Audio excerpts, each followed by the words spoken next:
ശ്രീമുഖി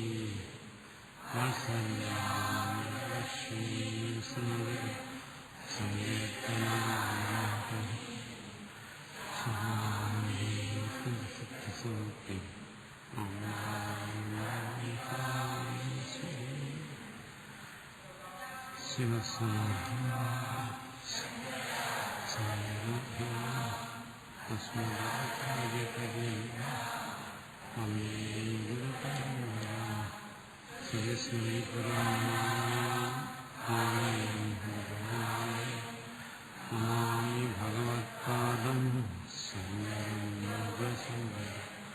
സങ്കരം സംഗതം കേശവം ബാദരാജം സൂത്രഭാഷ്യകൃതൗ വന്ദേ ഈശ്വരോ ഗുരുരാജ്ഞി മൂർത്തിഭേദവിഭാഗിനി ഭഗവദ്ഗീതദേഹായ ദക്ഷിണാമൂർത്തയേ നമഃ.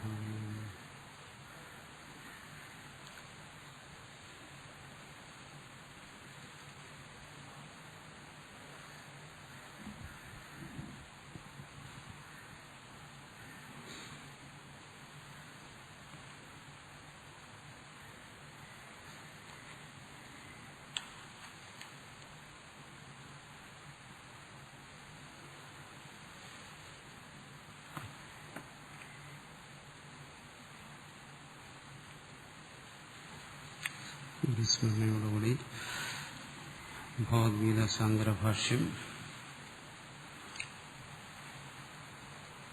ഇവിടെ ഒരു ചോദ്യം ഉണ്ട്. ഈശ്വരനിൽ വിശ്വാസമില്ലാത്ത ഒരാൾ നിസ്വാർത്ഥമായി കർമ്മം ചെയ്താൽ അതിനെ കർമ്മയോഗം എന്ന് പറയാൻ സാധിക്കുമോ എന്നാണ്. ഇത് പലരും ചോദിക്കാറുള്ള ഒരു ചോദ്യമാണ്. ഈശ്വരവിശ്വാസവും കർമ്മയോഗവും തമ്മിലുള്ള ബന്ധം. ഈ കർമ്മയോഗ ഇവിടെ ഈശ്വരവിശ്വാസം എന്ന് പറഞ്ഞാൽ എന്താ ഉദ്ദേശിക്കുന്നത്? ഈ കർമ്മയോഗത്തിന്റെ ഒരു പ്രധാനമായ ഭാഗം തന്നെ എന്താണ്? ഈശ്വരാർപ്പണമായി കർമ്മം ചെയ്യുക എന്നുള്ളതാണ്. അഹന്തയെ ത്യജിച്ച് ഈശ്വരാർപ്പണമായി കർമ്മം ചെയ്യുക, അതാണ് കർമ്മയോഗം. അതിന് ഈശ്വരബോധം ഒരാൾക്ക് കൂടിയേ തീരും. അപ്പൊ ഈശ്വരബോധമില്ലാത്ത ഒരാൾക്ക് കർമ്മയോഗിയാകാൻ പറ്റത്തില്ല.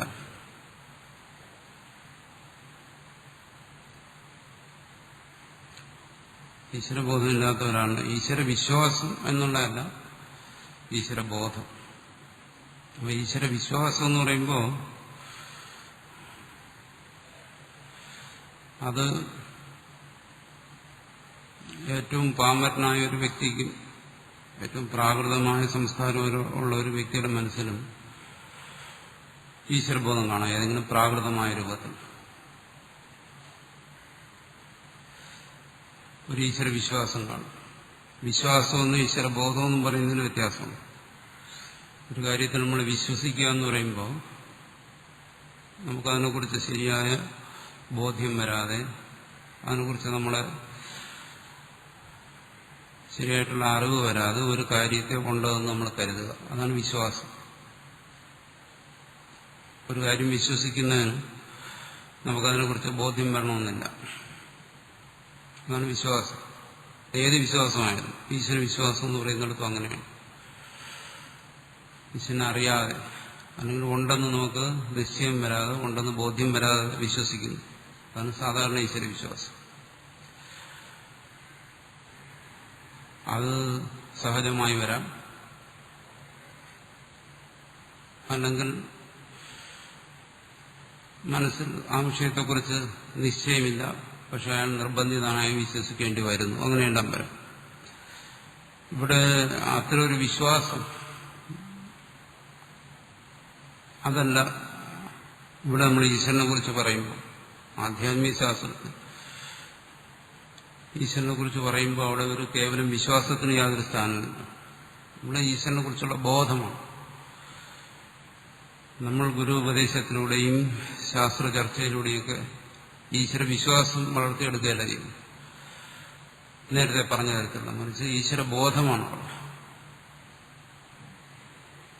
അത് ശാസ്ത്രം തന്നെ പറയുന്നത് എന്താണ്? ഒരുവന് ഒരു ആധ്യാത്മികമായി ചിന്തിക്കുന്ന ഒരുവനെ സംബന്ധിച്ചിടത്തോളം അയാളിൽ ഈശ്വരബോധം ചിലപ്പോൾ ജന്മനാ തന്നെ കാണാം. അത് മറിച്ചാണെങ്കിലോ എവിടെ നിന്നെങ്കിലും അയാൾ എപ്പോഴാണോ ആദ്യമായിട്ട് കേൾക്കുന്നത് ഈശ്വരനെ കുറിച്ച്, ശാസ്ത്രത്തിൽ നിന്നോ ഗുരുവിൽ നിന്നോ എപ്പോഴാണോ ആദ്യം അയാൾ ഈശ്വരനെ കുറിച്ച് അറിയുന്നത്, ഈശ്വരന്റെ സ്വരൂപത്തെക്കുറിച്ച് അറിയുന്നത്, ആ സമയം തന്നെ അയാളിൽ ഈശ്വരബോധം ഉണ്ടായി എന്നാണ്. അതാണ് വാസ്തവം. ഈശ്വരബോധം പിന്നീടുണ്ടാക്കാൻ വേണ്ടി ശ്രമിക്കുകയല്ല ഒരാൾ. എപ്പോഴാണോ ഈശ്വരനെ കുറിച്ച് ശാസ്ത്രത്തിൽ നിന്നോ ഗുരുവിൽ നിന്നോ ആദ്യം കേൾക്കുന്നത്, ഏതെങ്കിലും ഒരു സന്ദർഭത്തിൽ, ആ കേൾക്കുന്ന സമയത്ത് തന്നെ ആ പറയുന്ന ഭാഷ അയാൾക്ക് മനസ്സിലാവുന്നുണ്ടെങ്കിൽ അയാൾക്ക് ഈശ്വരബോധം ഉണ്ടായി എന്നാണ്. ചിന്തിക്കും പിന്നെ എന്തിനാണ് ബാക്കിയുള്ള പരിശ്രമങ്ങളെല്ലാം.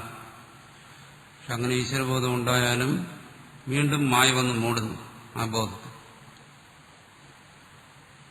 അല്ല, ഈശ്വരബോധം ഉണ്ടാകാത്ത ഒരാൾക്ക് ഈ ആധ്യാത്മിക മാർഗത്തിൽ സഞ്ചരിക്കാൻ ഒക്കത്തില്ല. ഈശ്വരബോധം ഉണ്ടായതിനു ശേഷമാണ് സ്വീകരിക്കുന്നത്.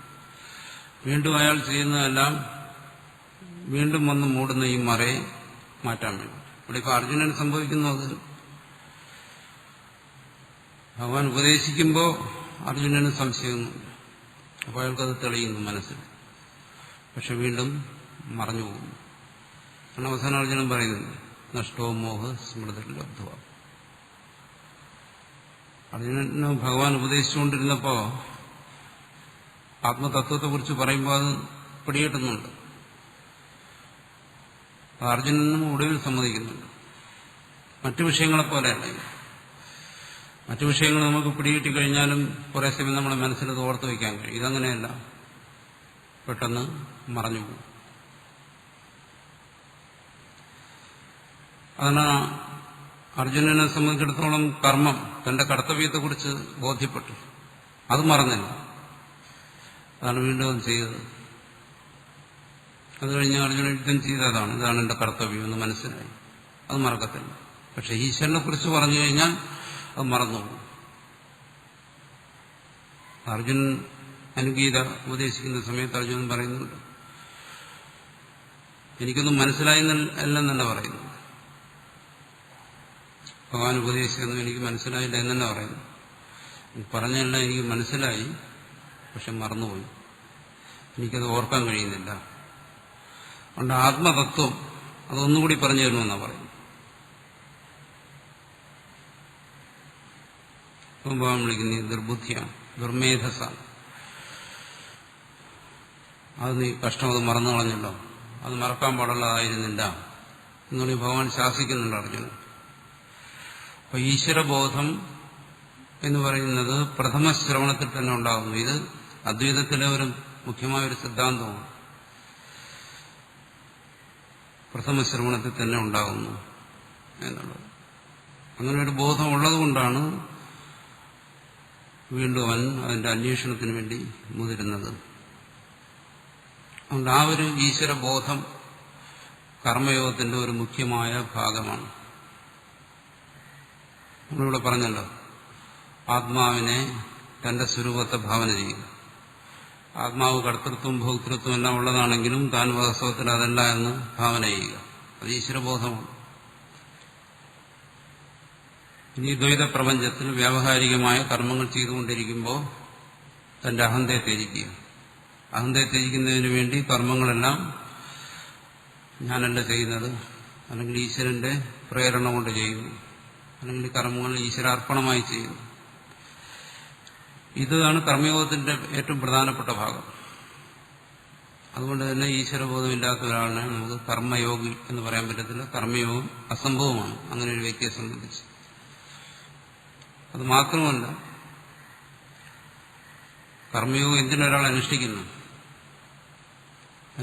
ചിത്തശുദ്ധിക്ക് വേണ്ടിയാണ്. ചിത്തശുദ്ധി എന്തിനു വേണ്ടി? ഈശ്വരബോധത്തിന് വേണ്ടി, ആ ഈശ്വരബോധത്തിന്റെ അപൂർണതയ്ക്ക് വേണ്ടിയാണ്. അപ്പോൾ ഒരു പ്രവൃത്തി ചെയ്യുമ്പോൾ അയാളുടെ ഉള്ളിലൊരു ഉദ്ദേശ്യം അതിനുവേണ്ടി ഉണ്ടായിരിക്കും, ഒരു ലക്ഷ്യം. കർമ്മയോഗിയുടെ ലക്ഷ്യം എന്താണ്? ആത്യന്തികമായി ഈശ്വരബോധമാണ് ലക്ഷ്യം. അയാളിലിരിക്കുന്ന ഈശ്വരബോധത്തിന്റെ പൂർണ്ണത, അനുഭൂതിയുടെ പൂർണ്ണത, അതിനുവേണ്ടിയാണ് ചെയ്യുന്നത്. അപ്പോൾ പിന്നെ ഈശ്വരബോധമില്ലാതെ ഇങ്ങനെ കർമ്മയോഗം ചെയ്യാൻ പറ്റും? ഒരിക്കലും സാധ്യമേ അല്ല. പിന്നെ നമ്മൾ ചോദ്യകർത്താവ് ഉദ്ദേശിക്കുന്ന വേറൊന്നായിരിക്കും. ഈ പറയുന്ന തത്വങ്ങളൊന്നും മനസ്സിലാക്കാതെ സൽക്കർമ്മങ്ങൾ ചെയ്യുന്നവർ വേണം. അത് സാധ്യമാണ്. ഈ പറയുന്ന ഈശ്വരബോധം ഇതൊരു തത്വമാണ്, ഒരു തത്വചിന്ത. ഇത്തരം തത്വചിന്ത കൂടാതെ തന്നെ സത്കർമ്മങ്ങൾ ചെയ്യുന്ന ലോകത്ത് ധാരാളം പേരുണ്ട്. നല്ല പ്രവൃത്തികൾ ചെയ്യുന്നവർ, സദാചാര നിഷ്ഠയിൽ ജീവിക്കുന്നവർ, സത്കർമ്മങ്ങൾ ചെയ്യുന്നു, അതൊക്കെ ആകാം. പക്ഷെ ഒരാൾ സദാചാര നിഷ്ഠനായതുകൊണ്ടോ സത്കർമ്മം ചെയ്യുന്നതുകൊണ്ടോ നമുക്ക് അയാളെ കർമ്മയോഗി എന്ന് പറയാൻ പറ്റത്തില്ല. ഇത് രണ്ടും രണ്ടാണ്. കേട്ടില്ല? അതാണ്. അതായത് ഈശ്വരബോധം കൂടാതെ ഒരാൾ സത്കർമ്മം ചെയ്തെന്നിരിക്കട്ടെ, അതിന് നമുക്ക് ഏറ്റവും നല്ല ഉദാഹരണം തന്നെയാണ് പൂർവ്വമീമാംസ. ഈ പൂർവ്വമീമാംസി വിശ്വസിക്കുന്നവരെ സംബന്ധിച്ചിടത്തോളം അവർക്ക് ദൈവം ഒരു വിഷയമാണ്. അവർക്ക് വിഹിത കർമ്മങ്ങൾ അനുഷ്ഠിക്കുക, അതാണ് സത്കർമ്മം അവരെ സംബന്ധിച്ചിടത്തോളം. അവർ ഈശ്വരനെ, അവർക്ക് ഏറ്റവും പ്രധാനമായിരിക്കുന്നത് വേദം. പൂർവ്വമീമാംസയിൽ തന്നെ ആ മീമാംസ വളരെ വികാസം പ്രാപിച്ചതിന് ശേഷം ആധുനികന്മാരായ ചില മീമാംസകന്മാർ അവർ പിന്നീട് അതിന് ഈശ്വരനെയൊക്കെ കൊണ്ടുപോകും. പക്ഷെ അതിന് ഓർത്തഡോക്സ് ആയിട്ടുള്ള ആൾക്കാർ അല്ലെങ്കിൽ പ്രാചീനന്മാരായിട്ടുള്ള മീമാംസകർ ഈശ്വരൻ എന്ന് പറയുന്ന ഒരു കാര്യമേ അവർ ചിന്തിക്കുന്നേയില്ല. അവർക്ക് വേദം മതി. പരമാവധി അവർ ചിന്തിക്കാമെന്നുള്ളത് ദേവതകളെ കുറിച്ചാണ്. ആ ദേവതകൾ, ഇന്ദ്രൻ തുടങ്ങിയ ദേവതകൾ, ആ ദേവതകളെ കുറിച്ച് അവർ പറയുന്നത് എന്താണ്? ദേവതകൾ മന്ത്രരൂപമാണെന്നാണ്. ദേവതയുടെ രൂപം തന്നെ മന്ത്രമാണ്, മന്ത്രാത്മകമാണ് ദേവതകളെന്ന്. ഇതാണ് ഏറ്റവും പ്രാചീനമായുള്ള മീമാംസകരുടെ നിലപാട്. പിന്നീട് അതിൽ കുറേയൊക്കെ പരിഷ്കരിച്ചു വന്നപ്പോൾ ദേവതകൾക്ക് ചിലരുടെ രൂപം സ്വീകരിച്ചു. വജ്രഹസ്ത പുരന്തര എന്നെല്ലാം പറഞ്ഞിരിക്കുന്നതുകൊണ്ട് വജ്രഹസ്തനായ ഒരു പുരന്തരൻ അവർ അംഗീകരിച്ചു. കുറച്ചുകൂടി വന്നു കഴിഞ്ഞപ്പോഴത്തേക്ക് ചിലർ ഈശ്വരനെ അംഗീകരിക്കാമെന്നായി. പക്ഷെ എന്നാലും മുഖ്യമായ അവരുടെ സിദ്ധാന്തം എന്ന് പറയുന്നിടത്ത് ഈശ്വരന്റെ ആവശ്യമൊന്നുമില്ല. കർമ്മങ്ങൾ ചെയ്യുക, അത് നിഷിദ്ധമായ കർമ്മങ്ങൾ ചെയ്യാൻ പാടില്ല. സത്കർമ്മങ്ങൾ ചെയ്യുക, വേദത്തിൽ വിധിച്ചിട്ടുള്ള കർമ്മങ്ങൾ ചെയ്യുക. അങ്ങനെയുള്ള കർമ്മങ്ങൾ ചെയ്തു കഴിഞ്ഞാൽ എന്താ ഫലം? കാരണം കർമ്മം ചെയ്യുന്നവൻ എപ്പോഴും ഒരു ലക്ഷ്യം കാണും. നേരത്തെ ഇവിടെ ചർച്ച ചെയ്തല്ലോ, കർമ്മം ചെയ്യുമ്പോൾ അവന്റെ ഉള്ളിൽ ഒരാഗ്രഹം, ഒരിച്ഛ അതോടൊപ്പം ഉണ്ടായിരുന്നു. ആ ഇച്ഛയ്ക്കനുസരിച്ച് ഫലം ഉണ്ടാവും. അതായത് കർമ്മത്തിന്റെ ഫലം പുണ്യം. അപ്പം നിസ്വാർത്ഥമായ ഒരാൾ കർമ്മം ചെയ്തു കഴിഞ്ഞാൽ അയാൾ പുണ്യവൃദ്ധി ഉണ്ടാവും. ആ പുണ്യവൃദ്ധി അയാൾ എന്താണോ ആ കർമ്മത്തിൽ സങ്കല്പിച്ചത് അതിനനുസരിച്ചുള്ള ഫലം കൊടുക്കും. അപ്പോൾ പുണ്യം വർദ്ധിച്ചു കഴിഞ്ഞാൽ എന്ത് ചെയ്യും? സ്വർഗത്ത് പോകും. അത് ചിത്തശുദ്ധിയല്ല. അതേ നമ്മൾ ഇവിടെ ചർച്ച ചെയ്തു. കർമ്മം ചെയ്യുന്നവന്, അങ്ങനെ കർമ്മം ചെയ്യുന്നവർ, സത്കർമ്മങ്ങൾ ചെയ്യുന്നവർ, വേദത്തെ സംബന്ധിച്ച് സത്കർമ്മങ്ങൾ, സത്കർമ്മം ചെയ്യുന്നവന് പുണ്യവൃദ്ധി ഉണ്ടാകും. അതിങ്ങോട്ട് വന്നിട്ട് ഇവിടെ അദ്വൈതത്തിൽ ചർച്ച ചെയ്ത് നടത്തും പറയും. ഇഷ്ടാപൂർത്ത കർമ്മങ്ങളെന്ന് പറയും. ഇഷ്ടപൂർത്ത കർമ്മങ്ങൾ.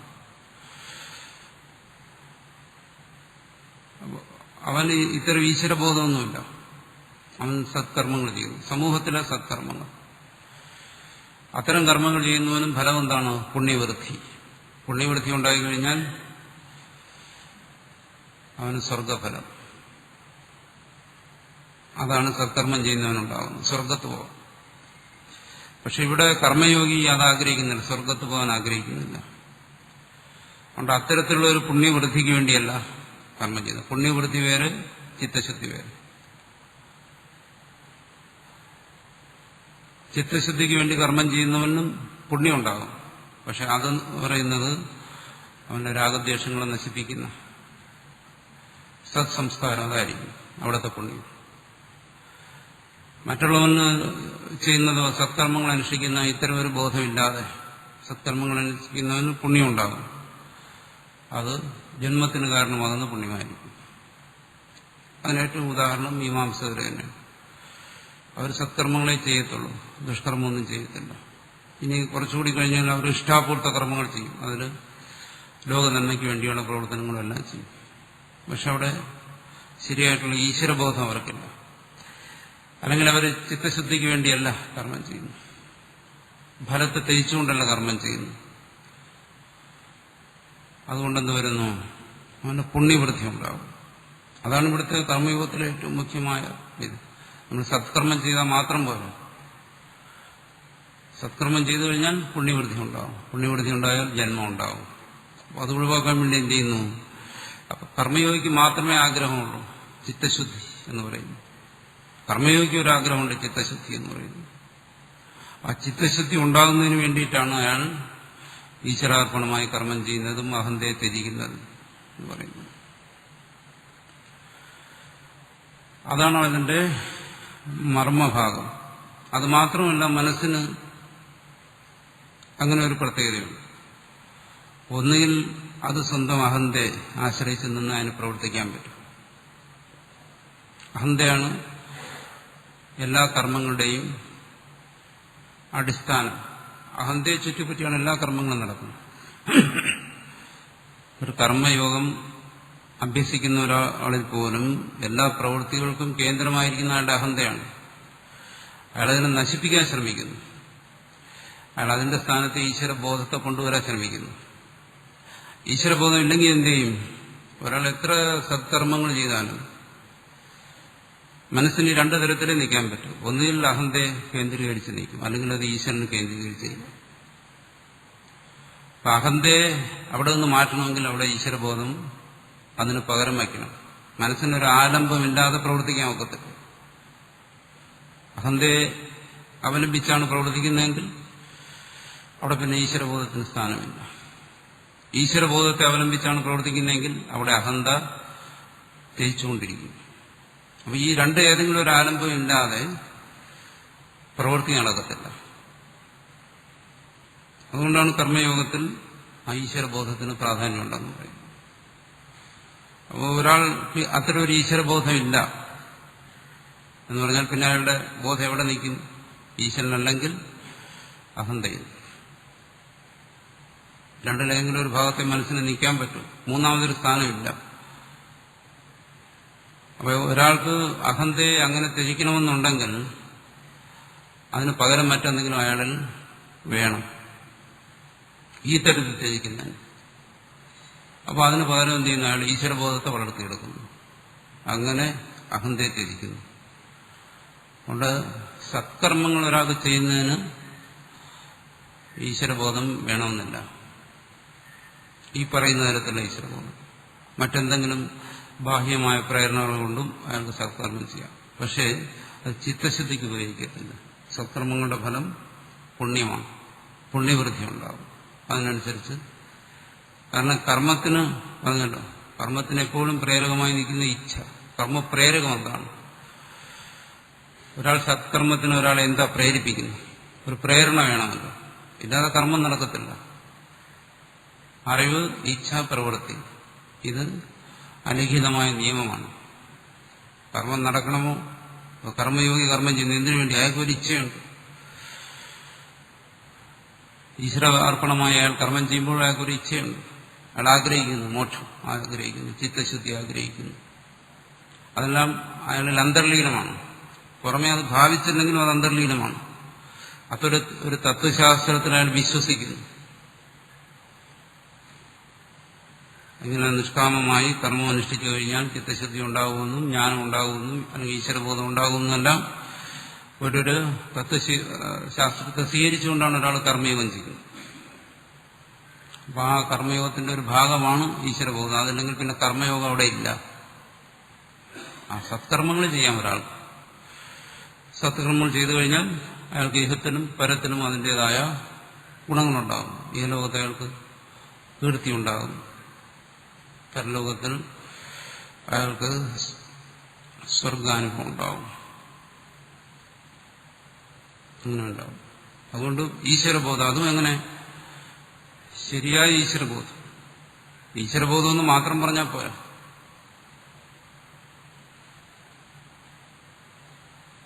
ശരിയായ ഈശ്വരബോധം, ഇവിടെ പറയുന്ന തരത്തിലുള്ള ഈശ്വരബോധം ചെയ്യും. അങ്ങനെയുള്ള ഈശ്വരബോധത്തോടുകൂടി ചെയ്താൽ മാത്രമേ അത് നിർബന്ധമാണ്. അല്ലാതെ ഈശ്വരബോധം തന്നെ ഒരാൾക്ക് ശരിയായ ഈശ്വരബോധം അല്ലെങ്കിൽ അയാൾ ചെയ്യുന്ന കർമ്മങ്ങൾ, സത്കർമ്മങ്ങൾ വീണ്ടും പുണ്യത്തെ ഉണ്ടാക്കും. സാധാരണ പല വിശ്വാസികളും കർമ്മം ചെയ്യുന്നതിന് വേണ്ടി സ്വർഗത്ത് പോകാൻ വേണ്ടിയിട്ടാണ്. നമ്മുടെ ഗീതയുടെ സന്ദർഭത്തിലല്ല, അല്ലാതെ പല മതവിശ്വാസികളും ഇവിടെ സത്കർമ്മങ്ങൾ ചെയ്യുന്നു. ഒരുപാട് ലോകസേവനം മറ്റും ചെയ്യുന്നു. അവർ ലോകസേവനം ചെയ്യുന്നതിനും അവരുടെ മനസ്സിലിരിക്കുന്ന എന്താണ്, അല്ലെങ്കിൽ അവരുടെ മതഗ്രന്ഥങ്ങളിൽ നിന്ന് അവർ പഠിക്കുന്നത് എന്താണ്? ഈ സത്കർമ്മങ്ങളൊക്കെ ചെയ്തു കഴിഞ്ഞാൽ മരിച്ചു കഴിഞ്ഞാൽ ദൈവം വിളിച്ച് തന്റെ വലതുഭാഗത്തിരുത്തും. അങ്ങനെയാണ്. ഒരു സിംഹാസനത്തിൽ ദൈവം ഇരിപ്പുണ്ട്. ദൈവം വിളിച്ച് അടുത്തിരുത്തും മരണശേഷം. എന്നുവെച്ചാൽ നമ്മളിവിടെ കൽപ്പിക്കുന്ന പല മതവിശ്വാസികളും അങ്ങനെയാണ് കരുതുന്നു. നമ്മളിവിടെ പറയുന്ന നമ്മുടെ സ്വർഗസങ്കല്പം അതാണ്. അപ്പൊ അവർക്ക് ഈശ്വരബോധമുണ്ട്. അവരും നിസ്വാർത്ഥമായി കർമ്മം ചെയ്യുന്നുണ്ട്. അവർ ഒരുപാട് സാധനങ്ങളൊക്കെ അനുഷ്ഠിക്കുന്നുണ്ട്. പക്ഷെ ഈശ്വരബോധം അവിടെ ശരിയല്ല. അതുകൊണ്ട് അവർ പ്രവർത്തിച്ചു കഴിഞ്ഞാൽ എന്ത് ചെയ്യും? ഇതുപോലെ തന്നെ മരണശേഷം നേരെ സ്വർഗത്തും പുണ്യം വർദ്ധിക്കും. നമ്മുടെ സിദ്ധാന്തമനുസരിച്ച് പുണ്യം വർദ്ധിക്കും, നേരെ സ്വർഗത്തും. അവര് എന്താണോ പ്രതീക്ഷിക്കുന്നത് അത് തന്നെ സംഭവിക്കും. അതിന് അപ്പുറം ഉള്ള കാര്യങ്ങൾ അവർക്ക് അവരുടെ മതഗ്രന്ഥങ്ങളിൽ നിന്ന് മനസ്സിലാക്കാൻ പറ്റുന്നില്ല. അല്ലെങ്കിൽ ആ മതഗ്രന്ഥങ്ങളിൽ അതിനപ്പുറമുള്ള തത്വങ്ങളെ വ്യാഖ്യാനിച്ചു കൊടുക്കാൻ ആചാര്യന്മാർക്ക് കഴിയുന്നില്ല. അങ്ങനെ വരുന്നു. അത്തരം മതഗ്രന്ഥങ്ങളിൽ ഈ പറയുന്ന ആശയം കാണും. പക്ഷെ അത് വ്യാഖ്യാനിച്ച് മനസ്സിലാക്കി കൊടുക്കുന്നതിനുള്ള ശേഷി അവിടുത്തെ ആചാര്യന്മാർക്കില്ല. അവർ പറയും നിങ്ങൾ സത്കർമ്മങ്ങൾ ചെയ്യുക, ലോകസേവനം ചെയ്യുക. അങ്ങനെ ചെയ്തു കഴിഞ്ഞാൽ അത് ഈശ്വര സേവനമാണ്. മരിച്ചു കഴിഞ്ഞാൽ നിങ്ങൾക്ക് സ്വർഗത്തിൽ പോകാമെന്ന് പറയും. അങ്ങനെ സ്വർഗത്തിന് വേണ്ടി കർമ്മം ചെയ്യുന്നവരുണ്ട്. അവർക്ക് ഈശ്വരബോധമുണ്ട്. മീമാംസകരെ പോലെ സ്വർഗത്തിന് വേണ്ടി അവർ കർമ്മം ചെയ്യുന്നു, അവർ സ്വർഗത്തിൽ പോകുന്നു. അതുകൊണ്ട് ഈശ്വരബോധം, കേവലമായ ഒരു ഈശ്വര വിശ്വാസമല്ല. അതാണ് നമ്മുടെ ഈശ്വര വിശ്വാസം വേറെ, ഈശ്വരബോധം വേറെ. ഈ പറയുന്നവർക്കും ഓരോ മതഗ്രന്ഥങ്ങളെ പ്രമാണമായി സ്വീകരിച്ചോ കർമ്മം ചെയ്യുന്നവർക്കും ഈശ്വര വിശ്വാസമുണ്ട്. അവർക്ക് ഈശ്വരബോധമുണ്ട്. പക്ഷെ അത് ശരിയായ ബോധമല്ല. നമ്മുടെ ഗീതയിൽ പറയുന്ന ഈശ്വരബോധം, ആ ശരിയായിട്ടുള്ള ഈശ്വരബോധത്തോടു കൂടി ചെയ്യുന്ന ഒരാൾ മാത്രമേ കർമ്മയോഗി എന്ന് പറയാൻ പറ്റൂ. കർമ്മയോഗത്തിന്റെ ഫലമായ ചിത്തശുദ്ധി അവരിലും ഉണ്ടാവും. അത് പിന്നെ ജന്മത്തിന് കാരണമാകുന്നില്ല. അതാണ് എന്റെ പ്രത്യേകത. പുനർജന്മത്തെ നിഷേധിക്കുന്നുണ്ട് പല മതവിശ്വാസികളും. പക്ഷെ അവരും വീണ്ടും സ്വർഗത്തിൽ ഉള്ള ജന്മം അത് അംഗീകരിക്കുന്നുണ്ട്. ഇവിടെ മനുഷ്യരൂപത്തിൽ പല ജന്മമില്ല. പക്ഷെ മനുഷ്യരൂപത്തിൽ ജനിച്ച് മരിച്ചതിന് ശേഷം പിന്നെ സ്വർഗത്തിൽ ജനിക്കുമെന്നാണ്. അവസാനം ഒരു ന്യായവിധി, ഈശ്വരനൊരു ന്യായവിധിയുടെ ഒരു സമയമുണ്ട് പ്രളയകാലത്ത്.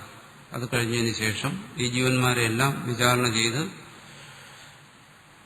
ഇതുപോലെയുള്ള പുണ്യകർമ്മങ്ങൾ ചെയ്യുന്നവരെല്ലാം സ്വർഗത്തിലും ബാക്കിയുള്ളവരെല്ലാം നരകത്തിലേക്കും വിടും. അപ്പോൾ അവിടെ ഒരു ജന്മമുണ്ടെന്നാണ് അവർ പറയുന്നത്, മരണശേഷമുള്ള ജന്മം. ഇവിടെ അത്തരത്തിലുള്ള ബോധത്തെക്കുറിച്ചൊന്നും അല്ല പറയുന്നത്, അത്തരത്തിലുള്ള ഈശ്വര വിശ്വാസത്തെക്കുറിച്ചുമല്ല. കർമ്മയോഗം അവിടെയൊന്നും ഇല്ല. കാരണം അവരാരും ചിത്തശുദ്ധിക്ക് വേണ്ടി കർമ്മം ചെയ്യുന്നില്ല. അവരെല്ലാം കർമ്മം ചെയ്യുന്നത് സ്വർഗത്തിന് വേണ്ടിയാണ്. കർമ്മയോഗി കർമ്മം ചെയ്യുന്നത് ചിത്തശുദ്ധിക്ക് വേണ്ടി. ജന്മത്തിന് അതൊരിക്കലും കാരണമാകുന്നില്ല ഒരു തരത്തിലും. ജ്ഞാനപ്രാപ്തി ഉണ്ടാകുന്നു,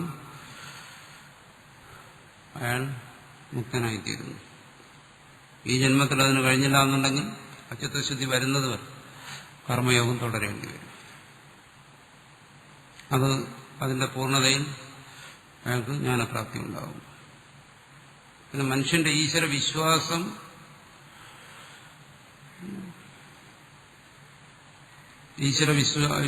ഇല്ലായ്മ, ഇതെല്ലാം വെറും സ്ഥൂലമായിട്ടുള്ള കാര്യങ്ങളാണ്. ഒരാൾ പലപ്പോഴും നമ്മളൊരു ഈശ്വരനെ അറിഞ്ഞുകൊണ്ട് നിഷേധിക്കുന്ന ഒരാളുടെ അടുത്ത് ഈശ്വര വിശ്വാസത്തെക്കുറിച്ച് ചർച്ച ചെയ്തു കഴിഞ്ഞാൽ ഈശ്വരനില്ല എന്ന് തറപ്പിച്ച് പറയുന്നവർക്ക് ചർച്ച ചെയ്താൽ അവർ പറയുന്നത് എന്താണ്? പറഞ്ഞു വരുമ്പോൾ അവർ പറയുന്ന ഈശ്വരൻ എന്ന് പറയുന്ന ശബ്ദത്തെ നിഷേധിക്കുന്നുള്ളൂ. ഈശ്വരൻ എന്ന് പറയുന്ന തത്വത്തെ നിഷേധിക്കുന്നവർ വിരളമാണ്. അതായത് നമ്മൾ ഇവിടെ പറയുന്ന തരത്തിൽ ഈശ്വരനെ കുറിച്ച് നമ്മൾ ഒരു നിരീശ്വരവാദിയോട് ചർച്ച ചെയ്തെന്നിരിക്കട്ടെ. ഒരു നിരീശ്വരവാദിക്ക് ഒരിക്കലും തന്റെ അസ്തിത്വത്തെ നിഷേധിക്കാൻ പറ്റും. ആ അസ്തിത്വം തന്നെയാണ് ഈശ്വരനെന്ന് പറഞ്ഞു കഴിഞ്ഞാൽ അതാർക്കും നിഷേധിക്കാൻ പറ്റത്തില്ല. അപ്പോൾ അയാൾ അതുവരെ ഈശ്വരനെ സംബന്ധിച്ച് അയാൾ തന്നെ ഉണ്ടാക്കിയിരുന്ന ധാരണകളെ അതിനായിരിക്കും അയാൾ നിഷേധിക്കുന്നത്. ഈശ്വരൻ എന്നുള്ള ശബ്ദത്തെ നിഷേധിക്കുകയാണ്. പറയാം അസ്തിത്വമാണെങ്കിൽ ശരി, അതിനെ ഞാൻ അംഗീകരിക്കുന്നു, അതിനാർക്കും നിഷേധിക്കാൻ പറ്റുന്നു. അല്ലെങ്കിൽ നമ്മൾ പറയുന്നത് ഈശ്വരൻ എന്ന് പറയുന്നത് അത് ജ്ഞാനമാണോ എന്ന് പറഞ്ഞാൽ നിഷേധിക്കാൻ പറ്റത്തില്ല. ജ്ഞാനത്തെ ആർക്കും നിഷേധിക്കാൻ പറ്റും. ആനന്ദമാണോ എന്ന് പറഞ്ഞാൽ ആർക്കും നിഷേധിക്കാൻ പറ്റും. ഈശ്വരൻ എന്ന് പറയുന്ന ശബ്ദത്തെയാണ്, അല്ലെങ്കിൽ ഈശ്വരനെ കുറിച്ച് അയാൾ കൽപ്പിച്ചിരിക്കുന്ന കുറെ സങ്കല്പങ്ങൾ, അതിനാണ് അയാൾ നിഷേധിക്കുന്നത്. അല്ല ഈശ്വരനല്ല നിഷേധിക്കുന്നത്. ഈശ്വരനെ നിഷേധിക്കുക എന്ന് വെച്ചാൽ തന്നെ നിഷേധിക്കുകയാണ്. ഇവിടെ അദ്വൈതിയെ സംബന്ധിച്ചിടത്തോളം അതാർക്കും നിഷേധിക്കാൻ പറ്റും. അതുകൊണ്ട് ഈശ്വര നിഷേധം എന്ന് പറയുന്നത് ഒരു വ്യക്തി തന്നെ താൻ സങ്കല്പിച്ചിരിക്കുന്ന കുറെ ധാരണകളെ, താൻ സങ്കല്പിച്ചിരിക്കുന്ന കുറെ ശബ്ദങ്ങളെ അതിനെ നിഷേധിക്കുകയാണ്. അല്ല ഈശ്വര തത്വത്തെ നിഷേധിക്കുകയല്ല. ഈശ്വര തത്വം വ്യക്തമാക്കാത്തതുകൊണ്ടാണ് അയാൾ ഈശ്വരനെ നിഷേധിക്കുന്നത്. ഈശ്വര തത്വത്തെ നമ്മൾ എങ്ങനെയാണോ മനസ്സിലാക്കിയിരിക്കുന്നത് ആ രീതിയിൽ ഒരു ഈശ്വര നിഷേധിയോട് പറഞ്ഞു കഴിഞ്ഞാൽ അയാളത് അംഗീകരിക്കും. ഇതാണ് ഈശ്വരനെങ്കിലും എനിക്കതിൽ എതിരഭിപ്രായം ഇല്ലാന്ന് തന്നെ പറയും. പല ഈശ്വര നിഷേധികളോടും യുക്തിവാദികളോടും ഈ കാര്യം ഞാൻ സംസാരിച്ചിട്ടുണ്ട്. അവരെല്ലാം ഒടുവിൽ പറയുമോ ഇതാണ് പറഞ്ഞു വരുന്നതെങ്കിൽ ശരി, ഇതിനോട് നമുക്ക് എതിർപ്പൊന്നുമില്ല, ഇത്രയേ ഉള്ളൂ ഈശ്വരൻ എന്നവർ ചോദിക്കുന്നു. ഈശ്വരൻ ഇത്രയേ ഉള്ളൂ, പിന്നെന്താ നമ്മൾ എതിർക്കേണ്ട കാര്യം തോന്നുന്നു? ഈശ്വരനെ എതിർത്തിട്ട് കാര്യമൊന്നുമില്ല എന്ന് പറയും. അതുകൊണ്ട് ഈശ്വര വിശ്വാസം എന്ന് പറയുന്നത് വാസ്തവത്തിൽ മറ്റു വിഷയങ്ങളെപ്പോലെ അങ്ങനെ വിശ്വസിക്കേണ്ട ഒരു സാധനമല്ല ഈശ്വരൻ. കൽപ്പിച്ചു കൂട്ടി വിശ്വസിക്കേണ്ട ഒരു കാര്യമില്ല. ഈശ്വരൻ എന്ന് പറയുന്നത് ഓരോ വ്യക്തിയുടെ അനുഭവമാണ്. ആ അനുഭവത്തെ പ്രത്യേകിച്ച് നിഷേധിച്ചിട്ട് ആർക്കും പ്രയോജനം ഉണ്ടാകുന്നില്ല. അത്തരത്തിലുള്ള ഒരു ഈശ്വരബോധമാണ് ഇവിടെ പറയുന്നത്.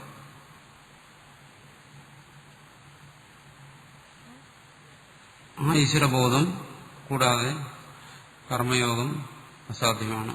അങ്ങനെ അല്ലാതെയുള്ള ചെയ്യുന്ന കർമ്മങ്ങളെ നമുക്ക് സൽക്കർമ്മം എന്ന് വിളിക്കാം, സദാചാരം എന്ന് വിളിക്കാം, അതെല്ലാം പറയാം. പക്ഷെ കർമ്മയോഗം, അതിന് രണ്ടും തമ്മിലുള്ള വ്യത്യാസം. സത്കർമ്മവും കർമ്മയോഗവും തമ്മിലുള്ള വ്യത്യാസം അതാണ്. അതുകൊണ്ട് അതിന് കർമ്മയോഗം ഈശ്വരബോധം ഇല്ലാതെ കർമ്മയോഗം ഇല്ല എന്നുള്ളതാണ്.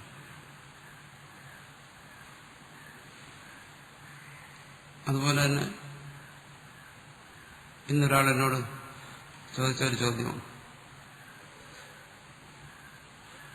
എഴുത്തുന്നതിനെല്ലാം ചോദിച്ചു. അപ്പം വിവേകാനന്ദ സ്വാമി പറയുന്നുണ്ട് കർമ്മയോഗത്തെക്കുറിച്ച്, അമ്മ പറയുന്നുണ്ട് കർമ്മയോഗത്തെക്കുറിച്ച്. ഇതൊക്കെയാണോ ഇപ്പോൾ സ്വാമി ഇപ്പോൾ പറഞ്ഞുകൊണ്ട് വരുന്ന കർമ്മയോഗം, അത് വേറെ എന്തെങ്കിലും ആണോ? എനിക്ക് സംശയം.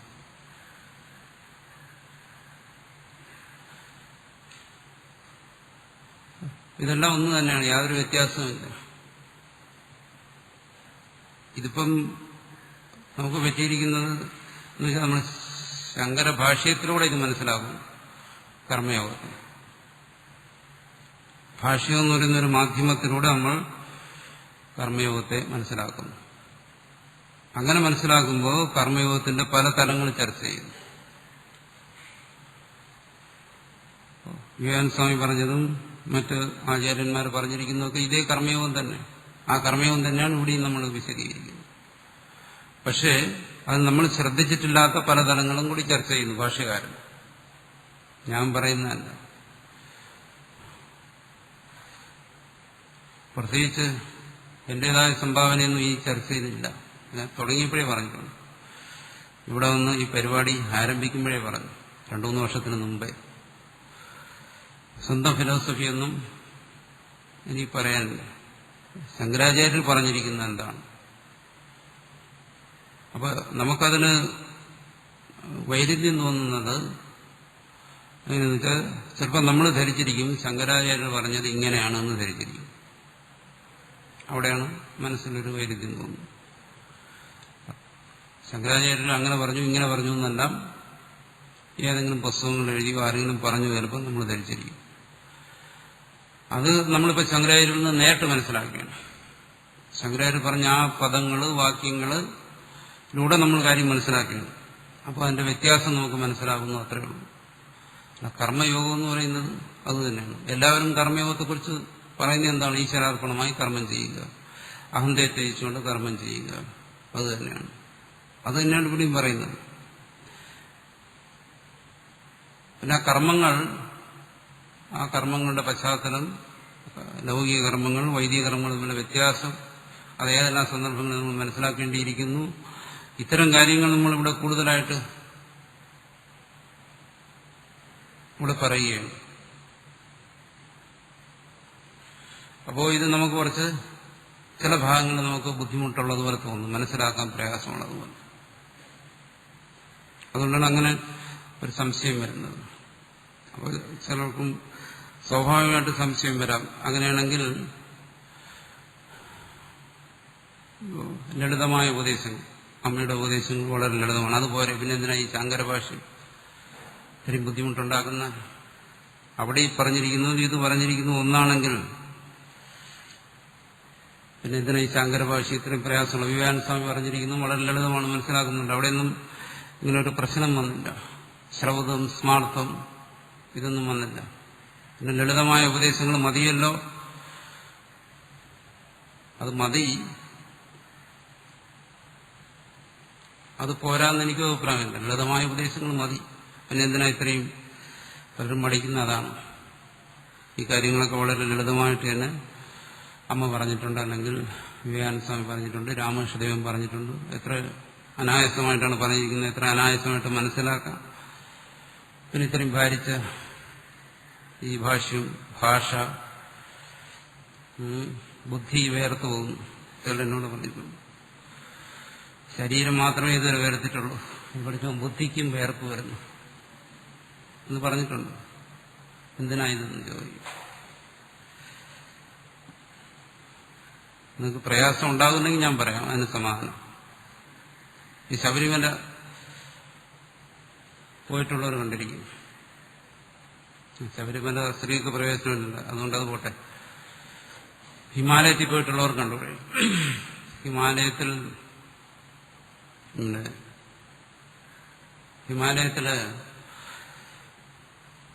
കേദാരം, ബദരി, അമർനാഥ് ഇങ്ങനെയൊക്കെയുള്ള സ്ഥലങ്ങളിൽ, വളരെ കയറ്റം ഉള്ള സ്ഥലങ്ങളിൽ സാധാരണ മനുഷ്യർക്ക് നടന്നു കയറാൻ പറ്റത്തില്ല, ചെറുപ്പക്കാർക്കേ പറ്റും. അവിടെ ആൾക്കാരെ കൊണ്ടുപോകുന്ന ഒരു സാധനമുണ്ട്, ഞാൻ അവിടുത്തെ ഭാഷയിൽ ഖച്ചർ എന്ന് പറയും, കോവർ കഴുത. നമ്മുടെ കഴുതേക്കാളും ശബരിമല കാണുന്ന കഴുതേക്കാളും കുറച്ചുകൂടെ കൂടിയതാണത്. കോവർ കഴുത എന്ന് പറയും. അതിനാണ് ഈ ആൾക്കാരെ കയറ്റിക്കൊണ്ടു പോകുന്നത്.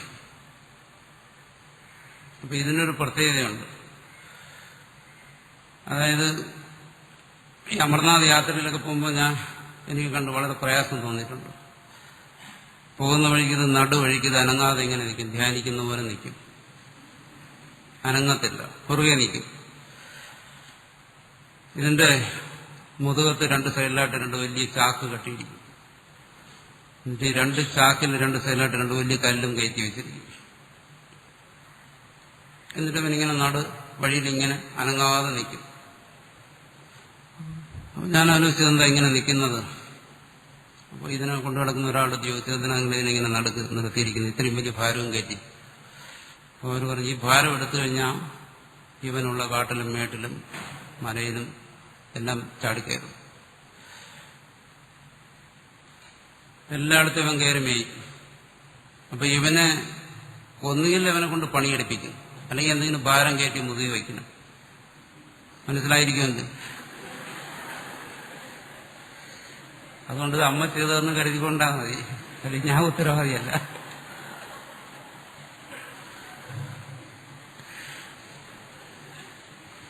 ഇത് എനിക്ക് യാതൊരു ഉത്തരവാദിത്വമില്ല. അതുകൊണ്ട് ശങ്കരഭാഷ്യം വന്നു.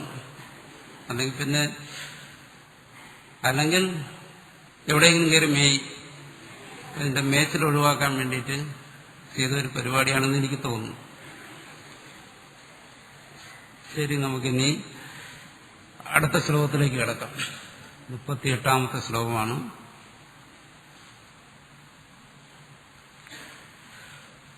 സുഖദുഃഖേ സമീകൃത്വാ ലാഭാലാഭോ ജയാജയോ തതോ യുദ്ധായ യുജ്യസ്വ നൈവം പാപമവാപ്സ്യസി.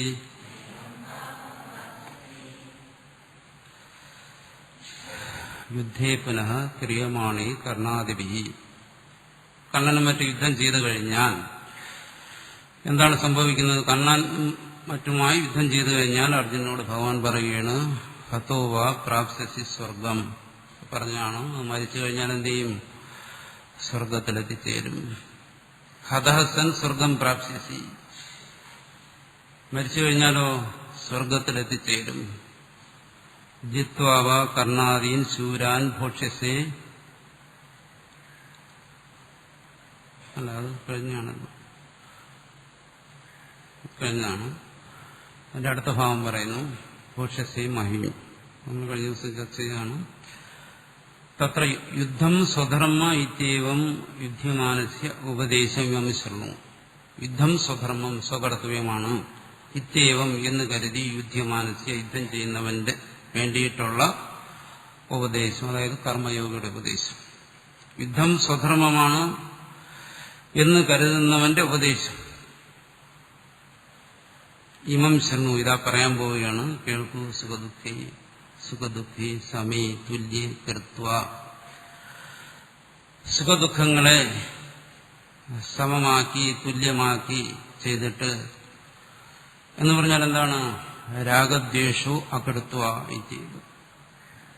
ഇതൊരു പ്രധാനപ്പെട്ട കാര്യമാണ് ഇവിടെ പറയുന്നത്. സുഖദുഃഖങ്ങളെ സമമാക്കി പ്രവർത്തിക്കാൻ പറയുന്നു. കർമ്മയോഗിക്ക് കൊടുക്കുന്ന ഒരു ഉപദേശമാണ്. ഇനി അടുത്ത് വ്യക്തമായി കർമ്മയോഗത്തെക്കുറിച്ച് ഉപദേശിക്കും. അതിന്റെ ഒരു ആമുഖം എന്നുള്ള നിലയ്ക്ക് ഇവിടെ പറയുകയാണ്, സുഖദുഃഖങ്ങളെ സമമാക്കുക. ഈ സുഖദുഃഖങ്ങളെ എങ്ങനെയാണ് സമമാക്കുന്നത്? സുഖവും ദുഃഖവും മനസ്സിലുണ്ടാകുന്ന കാര്യങ്ങളാണ്. മനസ്സിൽ പ്രവൃത്തി ചെയ്യുമ്പോൾ ഒന്നുകിൽ സുഖം അല്ലെങ്കിൽ ദുഃഖം ഉണ്ടാകും. അതിന് പിന്നെ സമമാക്കുക എന്ന് പറഞ്ഞാൽ എങ്ങനെ? ഇത് സമമാണെന്ന് സങ്കല്പിക്കുകയോ? അല്ല, കാരണം ഇത് രണ്ടും വിരുദ്ധമാണ്. സങ്കല്പിച്ചാൽ രണ്ടും സമമാകത്തില്ല. സുഖം സുഖമായിട്ട് തന്നെ അനുഭവപ്പെടും, ദുഃഖം ദുഃഖമായിട്ട് തന്നെ അനുഭവപ്പെടും. അപ്പൊ സമയകൃത്വ എന്ന് പറഞ്ഞാൽ എന്താണ്? ഇവിടെ ഭാഷ്യകാരൻ വ്യക്തമാക്കുന്നു. സമയകൃത്വ തുല്യകൃത്വ എന്ന് പറഞ്ഞാൽ രാഗദ്വേഷു അകൃത്വ. അതാണ് അതിന് സമമാക്കാന്ന് പറഞ്ഞത്. മുമ്പ് നമ്മൾ ഇത് ചർച്ച ചെയ്താണ് നാനി ശോചന്തി പണ്ഡിതാഹ എന്നിടത്ത്. രാഗദ്വേഷവും അകൃത്വ, രാഗവും ദ്വേഷവും ഉണ്ടാക്കാതെ, സുഖത്തിനോട് രാഗം തോന്നാതെ. സുഖം ഒരു കർമ്മത്തിൽ നിന്ന് അല്ലെങ്കിൽ സഹജമായി സുഖം ഉണ്ടായിക്കഴിഞ്ഞാൽ ആ സുഖത്തിന്റെ മേളിൽ ഒരു നിയന്ത്രണം ഉണ്ടായിരിക്കുക. എന്നുവെച്ചാൽ അതിനെക്കുറിച്ച് കൂടുതൽ അവിടെ സ്വയം സുഖത്തെ സൃഷ്ടിക്കാതിരിക്കുക, വീണ്ടും ബോധപൂർവം സുഖത്തെ കൊണ്ടുവരാതിരിക്കുക. അതുപോലെ തന്നെ ദുഃഖം ഉണ്ടാകുമ്പോൾ ദുഃഖത്തെക്കുറിച്ച്, അതിനോട് ദേഷ്യം ഉണ്ടാകുക എന്ന് പറഞ്ഞാൽ ദുഃഖത്തെക്കുറിച്ച് വീണ്ടും ദുഃഖിക്കുക. അത് ചെയ്യാതെ, അതാണ് ബുദ്ധിയുടെ സമനില എന്ന് പറയുന്നത്. അതായത് ഇപ്പോൾ ഒരാൾക്ക് ദുഃഖം വരുന്നു, അയാളെ സാന്ത്വനിപ്പിക്കുന്നു, സമാധാനം പറയുന്നു, ആ മനസ്സ് ശാന്തമാകുന്നു. അവിടെ എന്താ സംഭവിക്കുന്നത്? ആ ശാന്തമാകുമ്പോൾ അയാൾ ദുഃഖത്തെക്കുറിച്ച് വീണ്ടും ഉണ്ടാക്കിയ ദുഃഖങ്ങൾ അവിടെ അവസാനിക്കുന്നു. അയാൾ ആദ്യമുണ്ടായ ദുഃഖത്തിലേക്ക് അയാൾ തിരിച്ചു പോകുന്നു, ആ ദുഃഖം അവിടെ തീരുന്നു. അയാൾ ഒരാളെ സമാശ്വസിപ്പിക്കുക സംഭവിക്കുന്നതാണ്. ദുഃഖത്തിൽ തുടർന്നുള്ള അതിന്റെ നമ്മളെന്ത് പറയും, അതിന്റെ ചെയിൻ റിയാക്ഷൻ എന്ന് പറയും. തുടർന്ന് വരുന്ന ആ തുടർച്ച അതവിടെ ഇല്ലാതാകും. സമാശ്വാസത്തിൽ അതാണ് സംഭവിക്കുന്നത്. ആ സമാശ്വാസം നമുക്ക് പുറമേ നിന്ന് വരുന്നു, മറ്റാരെങ്കിലും ആശ്വസിപ്പിക്കുന്നു. ഇതിവിടെ പറയുന്നത് എന്താണ്? കർമ്മയോഗി സ്വയം ആശ്വസിപ്പിക്കുന്നു. അയാൾ ആ ദുഃഖത്തെ തുടരുന്നതിന് അനുവദിക്കുന്നില്ല. എങ്ങനെ? അയാളുടെ മാനസിക ബലം കൊണ്ട്. അതെങ്ങനെ ആർജിക്കുന്നു? കർമ്മയോഗത്തിലുള്ള എല്ലാ ഉപായങ്ങളുടെയും ആ മാനസിക ബലം ആർജിച്ചുകൊണ്ട് അയാൾ ദുഃഖത്തെ അവിടെ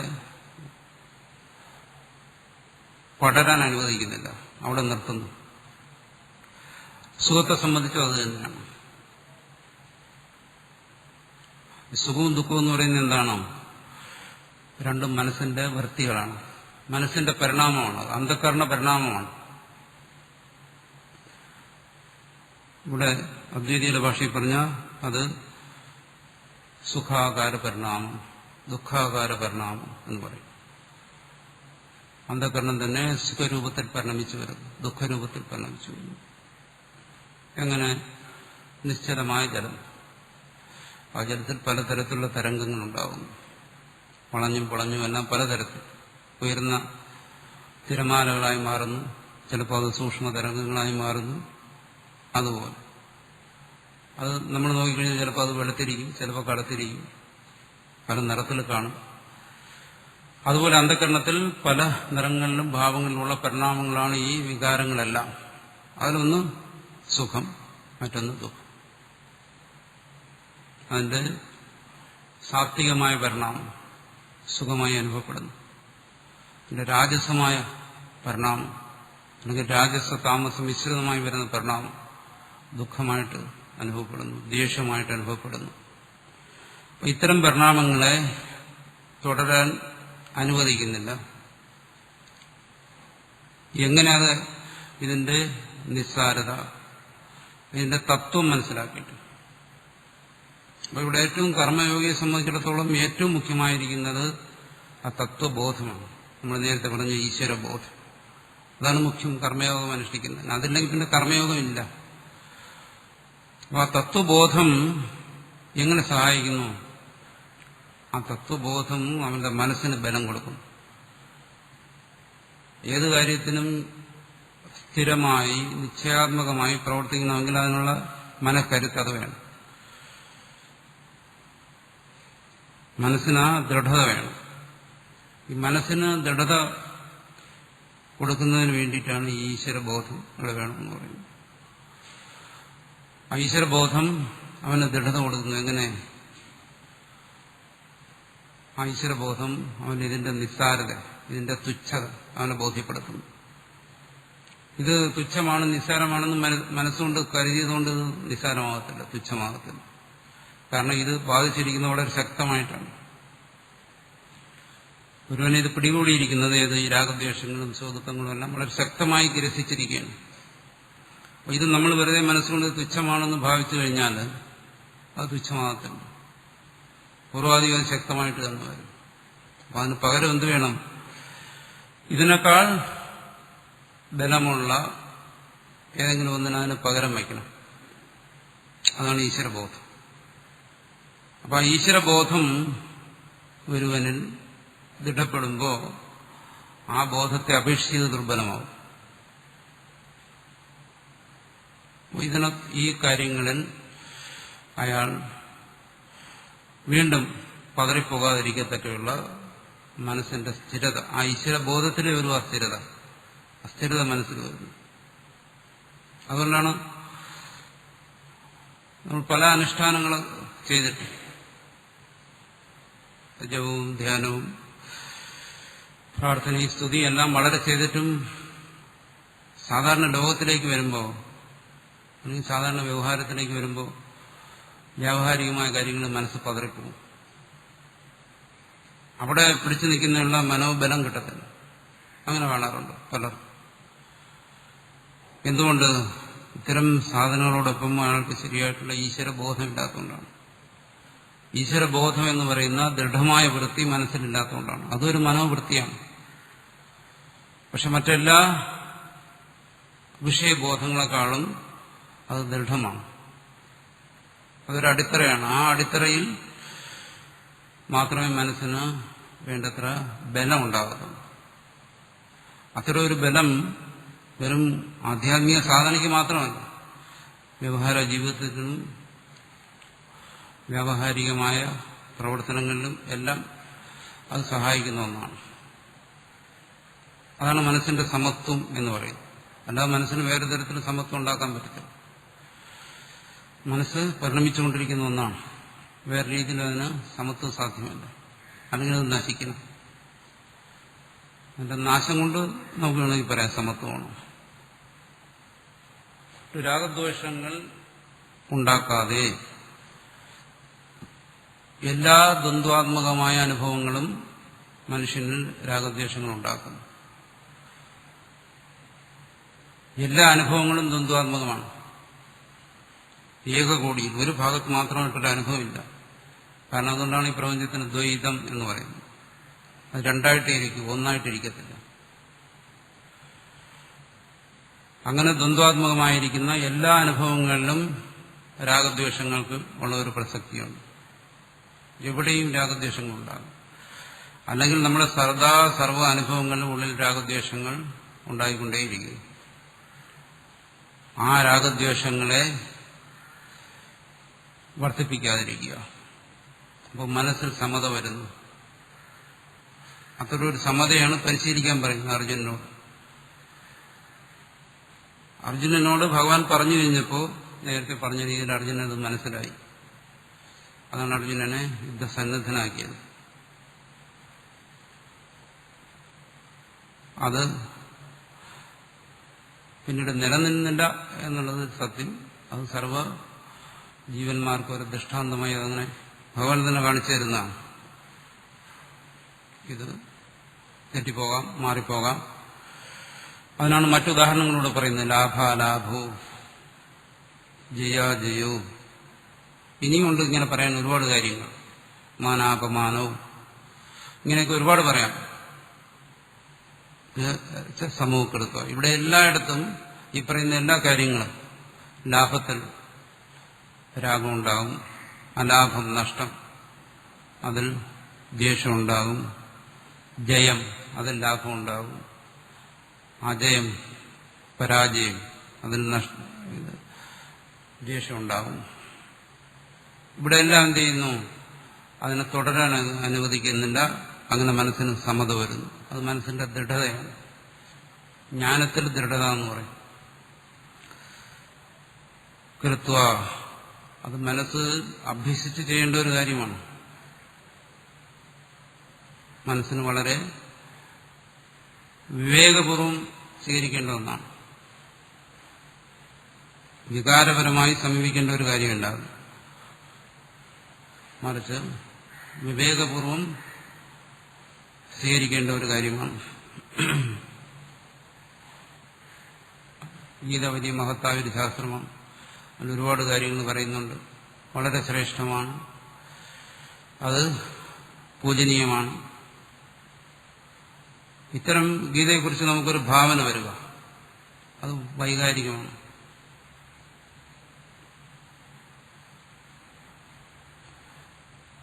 അത് ഞാൻ കണ്ടിട്ടുണ്ട് നോർത്ത് ഇന്ത്യയിൽ പലയിടത്തും. വലിയ ഇരിപ്പിടമൊക്കെ ഉണ്ടാക്കി വലിയ ഗീതയുടെ പുസ്തകം വച്ചിട്ട് അത് ചന്ദനത്തിരിയൊക്കെ കത്തിച്ചു വെച്ച് മയിൽപീലി കൊണ്ട് വലിയ വിശരിയൊക്കെ ഉണ്ടാക്കി അത് വീശിക്കൊണ്ടിരിക്കുന്നു ആൾക്കാർ. ഇതായത് 3 നേരം ആരാധന നടത്തും. തമാശ പറയുന്നതല്ല, വാസ്തവത്തിൽ സംഭവിക്കുന്ന. 3 നേരവും വിളക്ക് കൊടുക്കുക, ഒരിക്കലും അത് തുറന്നു നോക്കത്തില്ല. അപ്പൊ അത് തെറ്റാണെന്ന് ഞാൻ പറയുന്നില്ല. അത്രയെങ്കിലും അവരുടെ മനസ്സിലൊരു സദ്ഭാവന ഉണ്ടാകുന്നുണ്ട്. ഗീതയെ നിഷേധിക്കുന്നതെന്ന് പറയുന്നതാണ് പൂജിക്കുന്നത്. പക്ഷെ അത് തീർച്ചും വൈകാരികമായൊരു ഭാവം. ഇവിടെ ഭഗവാൻ ഉപദേശിക്കുന്നതല്ല. ഇവിടെ വിവേകപൂർവകമായ ഗീതയുടെ തത്വത്തെ വിവേകം കൊണ്ട് സ്വീകരിച്ചിട്ട് മനസ്സിന് സമനില അഭ്യസിക്കുക എന്ന് പറയുന്നത് വിവേകത്തിന്റെ കാര്യമാണ്, വികാരത്തിന്റെ ഒരു കാര്യമല്ല. ആ വിവേകദാർഢ്യം അതുണ്ടാവണം. അങ്ങനെ ഒരു വിവേകസ്ഥിരത ഉണ്ടായിക്കഴിഞ്ഞാൽ മാത്രമേ അതൊരു സാധകന് ഉപകാരപ്പെടുത്തുള്ളൂ. ആ ഗീത നമ്മൾ കേട്ടതുകൊണ്ടുമായി മനസ്സിലാ ദൃഢത വന്നില്ലെങ്കിൽ നമ്മളെ കുറിച്ചല്ലെങ്കിലും മറ്റുള്ളവരെ കുറിച്ച് ചിന്തിക്കുമല്ലോ. ഇതൊക്കെ പഠിച്ചിട്ടും എന്തുകൊണ്ട് ഇയാൾ ഇങ്ങനെ ആയിപ്പോയി. സാധാരണ അന്യരെ കുറിച്ച് നമ്മൾ ചിന്തിക്കുന്ന ഒരു കാര്യമാണ്. അയാൾ ഗീത പഠിച്ചു, മറ്റത് പഠിച്ചു, മത്സ്യം പഠിച്ചു, പക്ഷെ എന്നിട്ട് ഇയാൾ ഇങ്ങനെ ആയിപ്പോയി. എന്തുകൊണ്ട്? കാരണം ഈ പറയുന്ന സമത്വം മനസ്സിന് വന്നില്ല. അയാൾ ആശയങ്ങളെ കുറെ ഉൾക്കൊണ്ടു, പക്ഷെ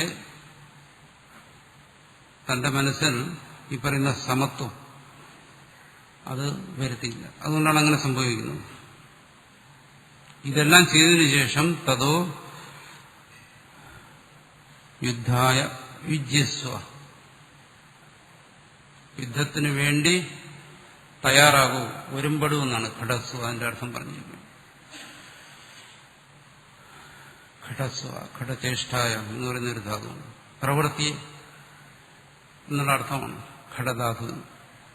അപ്പോൾ ആ യുദ്ധത്തിന് വേണ്ടി നീ ഇപ്പൊ പ്രവൃത്തി ഉപേക്ഷിച്ചിരിക്കുകയാണ് അർജുൻ. ഇനി നിന്റെ പ്രവൃത്തി എന്ന് പറയുന്നത് എന്താണ്? യുദ്ധമാണ്. അതിന് നീ തയ്യാറാകൂ എന്ന് പറയുന്നു. അപ്പോൾ യുദ്ധത്തിന് വേണ്ടിയുള്ള പൂർണ്ണമായ ഒരു പ്രവർത്തനക്ഷമത അർജുനൻ ഉണ്ടാക്കിയെടുക്കുകയാണ്. അല്ലെങ്കിൽ സ്വധർമ്മത്തിന് വേണ്ടി എന്ന് പറയാം. അതിനു വേണ്ടിയിട്ടുള്ളതാണ്. അർജുനൻ വീണ്ടും ശക്തമായി ആ കർമ്മത്തിലേക്ക്, സ്വധർമ്മത്തിലേക്ക് പ്രേരിപ്പിക്കുകയാണ്.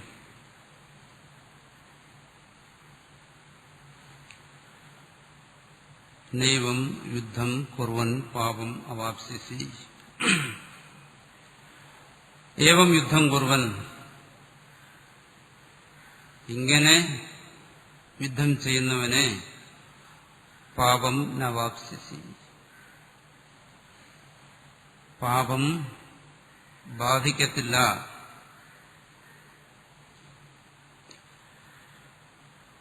അവന് പാപം ബാധിക്കത്തില്ല എന്നാണ്.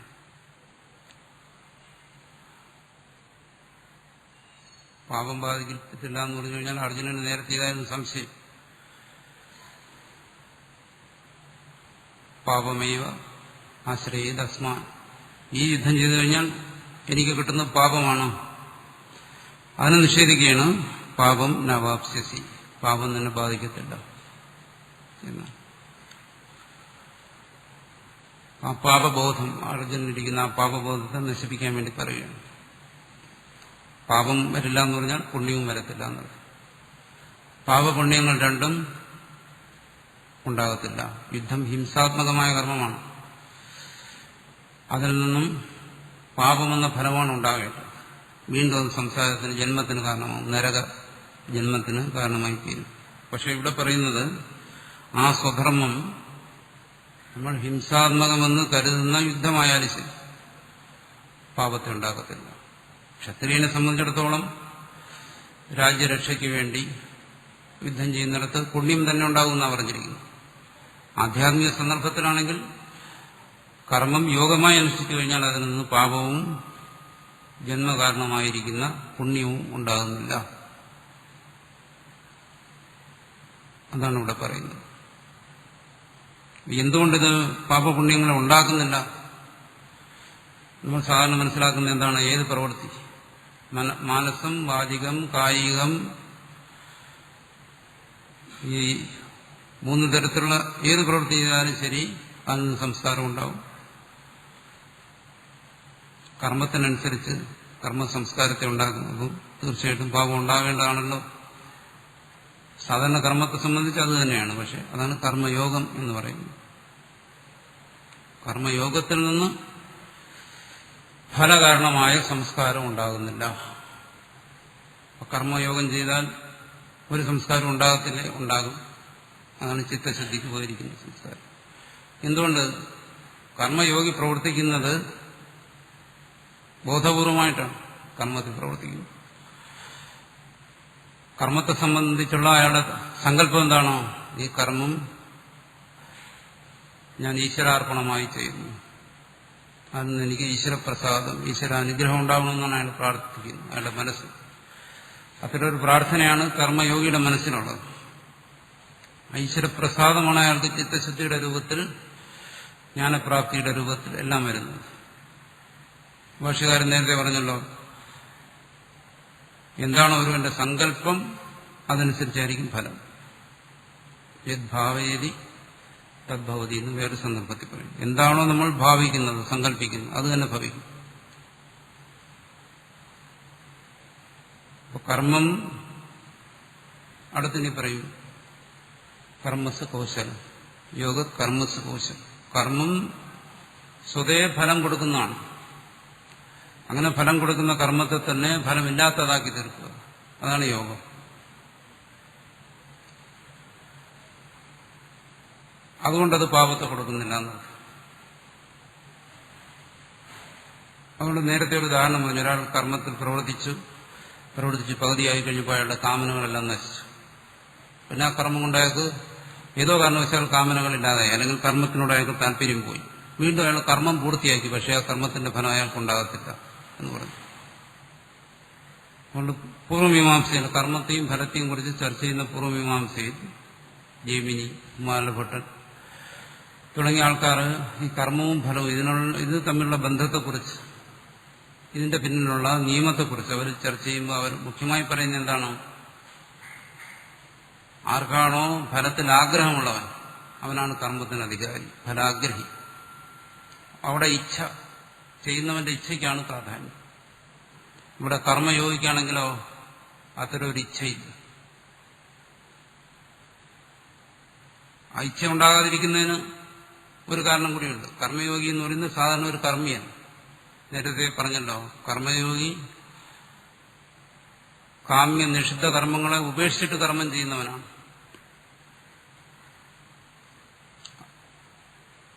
നിത്യനൈമിത്യ കർമ്മങ്ങളെ അനുഷ്ഠിക്കുന്നവനാണ്. ക്ഷത്രിയനെ സംബന്ധിച്ചിടത്തോളം യുദ്ധം കാമ്യകർമ്മമോ നിഷിദ്ധ കർമ്മമോ. സ്വർഗകാമനെ കുറിച്ചെല്ലാം ഭഗവാൻ പറയുന്നുണ്ട്. അതുകൂടെ ഭാഷകാരൻ പ്രയോജനാർത്ഥം പ്രവൃത്തിയിലേക്ക് അവനെ കൊണ്ടുവരാൻ വേണ്ടിയിട്ട്, ഒരു താല്പര്യം ഉണ്ടാക്കാൻ വേണ്ടി പറയുന്നതാണ്. ഇത് നിത്യ നൈമിത്യ കർമ്മങ്ങളിൽ പെട്ടിരിക്കുന്നതാണ്, കാമ്യ നിഷിദ്ധ കർമ്മങ്ങളിൽ പെടുന്നതല്ല. അതുകൊണ്ട് തന്നെ ഒരാൾ ചോദിക്കും, പലരും ചോദിക്കും, അങ്ങനെ അസംഗമായ കർമ്മം ചെയ്തു കഴിഞ്ഞാൽ ഏതൊരു കൊള്ളരുതായ്മയും നമുക്ക് ചെയ്യാമോ? പലരും ചോദിക്കാറുണ്ട്. അസംഗമെന്ന് മനസ്സിൽ ഭാവിച്ചാൽ മതിയുണ്ടോ? അത് മറ്റൊരു ചോദ്യമാണ്, സാധാരണ ചോദിക്കാറുണ്ട്. എന്തനാവശ്യം പ്രവർത്തിച്ചിട്ടും ഒരാൾക്ക് പറയാമല്ലോ, ഞാൻ അസംഗമായാണ് ചെയ്തത്, എന്നെ ഇത് ബാധിക്കത്തില്ല. അധാർമികമായ പ്രവൃത്തികൾ, ദുരാചാരങ്ങൾ ചെയ്യാനും കർമ്മയോഗം കൊണ്ട് പറ്റുമോ? സാറിന് ചോദിക്കാറുള്ളതാണ്. സാധ്യമല്ല. എന്തുകൊണ്ട്? കാമ്യ നിഷിദ്ധ കർമ്മങ്ങൾ ഒഴിവാക്കിയിട്ടാണ് പിന്നെ കർമ്മയോഗത്തിന് ശേഷിക്കുന്ന കർമ്മങ്ങൾ. നിഷിദ്ധ കർമ്മങ്ങളും കർമ്മയോഗം പറ്റത്തില്ല. എന്തുകൊണ്ട്? അതാണ് നേരത്തെ പറഞ്ഞത്. കർമ്മയോഗത്തിന് ഈശ്വരബോധം കൂടിയേ തീരും. ഈശ്വരബോധത്തിൽ പിന്നെ നിഷിദ്ധ കർമ്മങ്ങൾക്ക് സ്ഥാനമില്ല. അവിടെ ദൈവീഭാവത്തിനേ ഉള്ളൂ. ആസുരീഭാവത്തിന് അവിടെ സ്ഥാനമില്ല. ദൈവീഭാവത്തിൽ ഒരാൾക്കൊരിക്കലും ദുരാചാരങ്ങൾ, നിഷിദ്ധ കർമ്മങ്ങൾ, അധർമ്മങ്ങൾ ചെയ്യാൻ പറ്റത്തില്ല. അങ്ങനെ ആരെങ്കിലും അവകാശപ്പെടുന്നുണ്ടെങ്കിൽ അവരെങ്ങനെയാണ് കൈകാര്യം ചെയ്യേണ്ടതെന്ന് ഞാൻ മുമ്പ് പറഞ്ഞിട്ടുണ്ട്. അപ്പം അതൊരിക്കലും സാധ്യമല്ല. അതുകൊണ്ട് കർമ്മയോഗത്തിൽ അധർമ്മത്തിനൊരു സ്ഥാനമേ ഇല്ല. അതുകൊണ്ടാണ് ഇവിടെ പറയുന്നത് ഇപ്പോഴും എന്താണ് സ്വധർമ്മം. ആവർത്തിച്ച് പറയും സ്വധർമ്മം. അതാണ് കർമ്മയോഗത്തിന്റെ വിഷയം.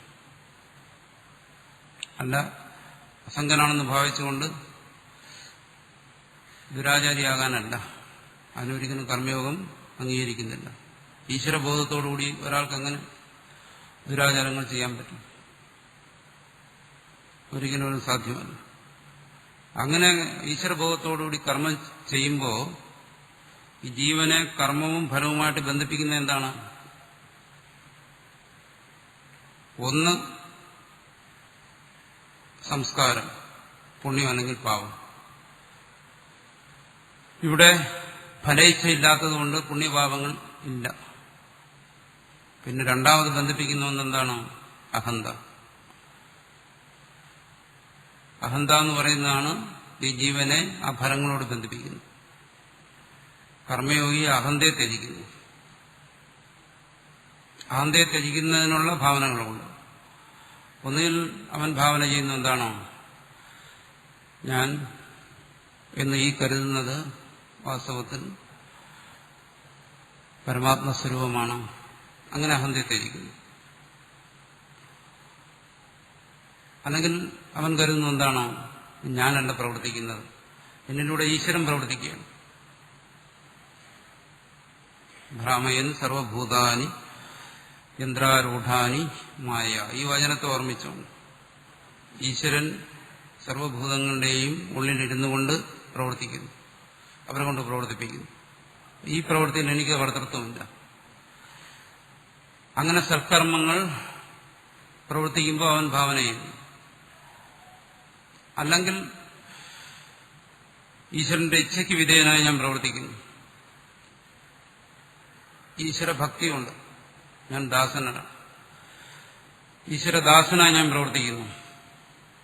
ഏതെങ്കിലും തരത്തിൽ ഏതെങ്കിലും ഒരു മാനസിക ഭാവനയിലൂടെ അഹന്തയെ ത്യജിക്കുന്നു. അഹന്തയെ ത്യജിക്കുന്നതുകൊണ്ട് പിന്നെ അവനിൽ ഫലവുമായി ബന്ധിപ്പിക്കാൻ മറ്റൊന്നുമില്ല. അവിടെ അഹന്തയാണ് സാധാരണ ഫലവുമായി ബന്ധിപ്പിക്കുന്നത്. ഫലവുമായി ബന്ധിപ്പിക്കാൻ മറ്റൊന്നുമില്ലാത്തതുകൊണ്ട് ഒരിക്കലും അത് ഫലത്തിന് കാരണമായി തീരുന്നില്ല. ഈശ്വരനെ നിഷേധിക്കുന്ന ഒരാൾക്ക്, ഈശ്വരനെ അംഗീകരിക്കാത്ത ഒരാൾക്ക് ഇത്തരത്തിലുള്ള ഭാവനകൾ എങ്ങനെ ഉണ്ടാവും? ഇത്തരത്തിലുള്ള ഭാവന ഉണ്ടായില്ലെങ്കിൽ അയാൾ എങ്ങനെ കർമ്മയോഗം അനുഷ്ഠിക്കും? അതുകൊണ്ട് കർമ്മയോഗം ഈശ്വരബോധത്തോടുകൂടി മാത്രമേ സാധ്യമാവൂ. അതുകൊണ്ടാണ് പാപം നവാപ്സ്യസി എന്ന് പറയുന്നത്. പാപത്തെ പ്രാപിക്കുന്നില്ല, പുണ്യത്തെ പ്രാപിക്കുന്നില്ല, അവന് മനഃശുദ്ധി ഉണ്ടാകുന്നു. യേശ ഉപദേശ പ്രാസംഗിക. അതായത് ഇതുവരെ ജ്ഞാനത്തെക്കുറിച്ചാണ് പറഞ്ഞുകൊണ്ടിരുന്നത്. പെട്ടെന്ന് അതിൽ നിന്ന് മാറി കർമ്മങ്ങളെക്കുറിച്ച് പറഞ്ഞു. അതിൽ നിന്ന് പെട്ടെന്ന് മാറി കർമ്മയോഗത്തെക്കുറിച്ച് പറയുന്നു. അതുകൊണ്ട് പറയുന്നത് ഇത് പ്രാസംഗികമായിട്ടിവിടെ പറഞ്ഞാണ്. ഇതുവരെ പറഞ്ഞുകൊണ്ടിരുന്ന കാര്യങ്ങൾ അങ്ങനെയല്ല, അർജുനനൊരു താല്പര്യം ഉണ്ടാക്കാൻ വേണ്ടി പറഞ്ഞാണ്.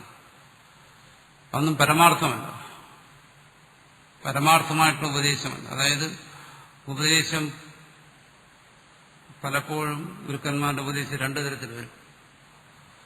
ചിലപ്പോൾ അവർ പരമാർത്ഥം പറയും, എന്താണോ ഗ്രഹിക്കേണ്ടത് അത് നേരിട്ടങ്ങ് പറയും. ചില സമയത്ത് ശിഷ്യന്റെ അവസ്ഥ മനസ്സിലാക്കിയിട്ട് ശിഷ്യന്റെ മനസ്സിനനുസരിച്ച് ഉപദേശിക്കും. അത് പരമാർത്ഥമായിരിക്കണമെന്നില്ല. ശിഷ്യൻ ഒരു പ്രത്യേക അവസ്ഥ, അതിൽ നിന്ന് അയാൾക്ക് മോചനം നേടാൻ കഴിയുന്നില്ല. എന്നാൽ ആ ശിഷ്യന്റെ അവസ്ഥയെ അംഗീകരിച്ചുകൊണ്ട് പറയും, ശരി, എന്നാൽ അങ്ങനെയാകാമെന്ന് പറയും. അത് പരമാർത്ഥത്തിലുള്ള ഉപദേശമാണ്. അത്തരത്തിലുള്ള ഒരു ഉപദേശമാണ് ഇവിടെ നടത്തിയത്. കർമ്മം ചെയ്യുക, സ്വർഗത്തിനു വേണ്ടി കർമ്മം ചെയ്യുക, അതൊന്നും പരമാർത്ഥമല്ല, അത് കർമ്മയോഗവുമല്ല. അതോ വാ പ്രാപ്തി സ്വർഗം ജിത്വ ഭോക്ഷസേ മഹി, അത് സാധാരണ സംസാരികളുടെ അവസ്ഥയാണ്. പക്ഷെ അതിനെ തന്നെ ഭഗവാൻ ഇവിടെ പറയേണ്ടി വരുന്നു. കാരണം അർജുനന്റെ അവസ്ഥ അതാണ്. അർജുനനെ ഏതെങ്കിലും തരത്തിൽ ഈ അവസ്ഥയിൽ നിന്ന് മാറ്റിയെടുക്കണം. ചിലപ്പോൾ അതിനുവേണ്ടി ചില പ്രലോഭനങ്ങൾ അതുമാകാം. അങ്ങനെ ഒരു പ്രലോഭനത്തിന്റെ രീതിയിൽ പറയുന്നതിനിടയ്ക്ക് ഇവിടെ വീണ്ടും തത്വത്തിലേക്ക് കടന്നു. ഇത് രണ്ടും മാറി മാറി പറയുന്നു. അതാണ് പറയുന്നത് പ്രാസംഗികമാണ്. ഇവിടെ ഇങ്ങനെ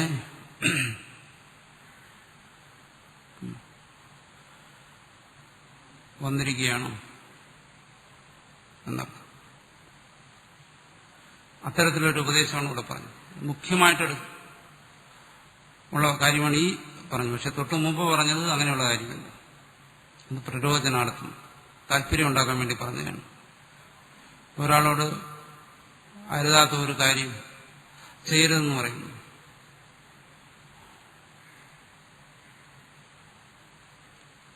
ഒരു ഗുരുവിന്റെ അടുത്ത് ഒരാൾ ചെന്നു.